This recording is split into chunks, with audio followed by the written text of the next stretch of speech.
नमस्कार जय हिंद साथियों। किसी को बख्शा नहीं जाएगा, दूध का दूध पानी का पानी हो जाएगा, कोई गुनहगार बचेगा नहीं।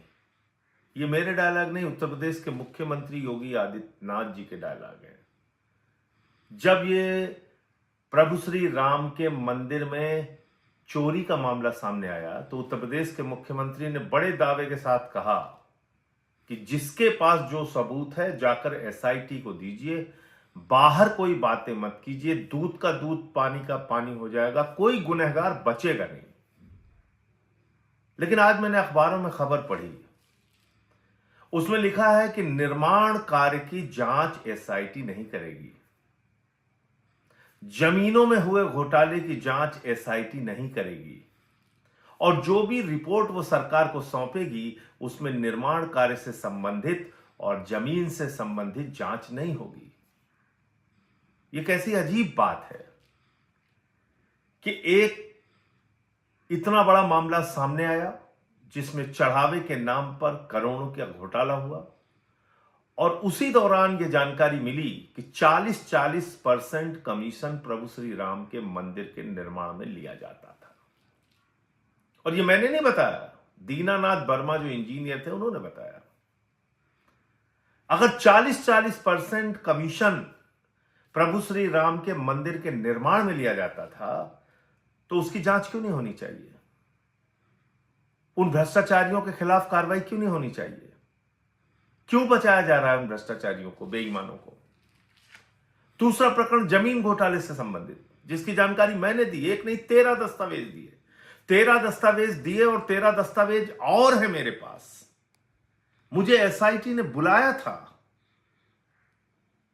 योगी जी क्यों बुलाया था एसआईटी ने? जमीन घोटाले की जांच करने के लिए बुलाया था।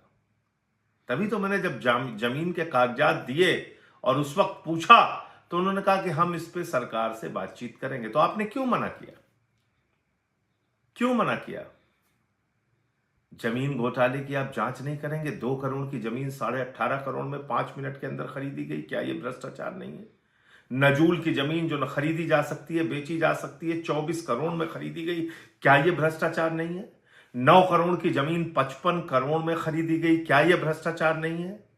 1 करोड़ 73 लाख की जमीन 29 करोड़ 67 लाख में खरीदी गई, क्या यह भ्रष्टाचार नहीं है? योगी जी, आपके भारतीय जनता पार्टी के तत्कालीन मेयर का भतीजा दीप नारायण, वो एक जमीन मुफ्त में पाता है, 1 करोड़ में ट्रस्ट को बेच देता है। एक जमीन 20 लाख रुपए में पाता है, 2.5 करोड़ में ट्रस्ट को बेच देता है। क्या यह भ्रष्टाचार नहीं है?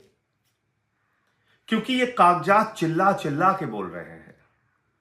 और अगर आप जमीनों के घोटाले को जांच के दायरे में लाएंगे तो आप जानते हैं चंपत राय नहीं बच सकता, अनिल मिश्रा नहीं बच सकता, भारतीय जनता पार्टी का पूर्व मेयर ऋषिकेश उपाध्याय नहीं बच सकता। आप इस बात को बखूबी जानते हैं योगी जी। आप ये भी जानते हैं कि निर्माण की अगर जांच हुई जहां पे 40% कमीशन लेने की बात हुई है तो उसमें प्रधानमंत्री के सबसे करीबी निपेंद्र मिश्रा तक आंच आएगी और फिर बहुत मुश्किल हो जाएगी आपके लिए। और मैंने बार बार इस बात को कहा था, आप लोगों ने सुना होगा, मैंने कहा था कि यह ट्रस्ट बनाया है प्रधानमंत्री नरेंद्र मोदी ने, और प्रधानमंत्री नरेंद्र मोदी ने चंपत राय को रखा, अनिल मिश्रा को रखा, ज्ञानेश कुमार जो इस समय मौजूदा मुख्य चुनाव आयुक्त है उसको रखा, ये तमाम लोग जो बैठाए गए हैं, निपेंद्र मिश्रा को रखा, तमाम ये जो लोग बैठाए गए हैं ये किसके द्वारा बैठाए गए हैं? ये ट्रस्ट जो बनाया गया है प्रधानमंत्री नरेंद्र मोदी के द्वारा बनाया गया है। मोदी के द्वारा बनाए गए भ्रष्टाचार की जांच योगी नहीं कर सकते। ये बार बार मैंने कहा, पीएमओ की जांच सीएमओ नहीं कर सकता, और वही हकीकत सामने आ गई।